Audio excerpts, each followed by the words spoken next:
my really pretty meat. Let's grab one more pretty little piece.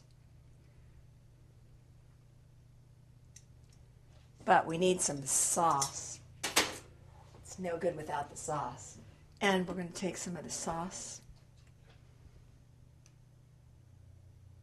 I want to ladle that down around my meat.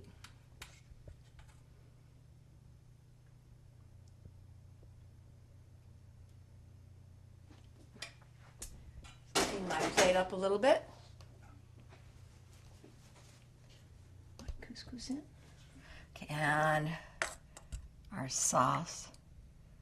And I'm going to drip it all the way around because this sauce is just heavenly. Let it fill the plate. Beautiful. And I think you could use a little bit of green.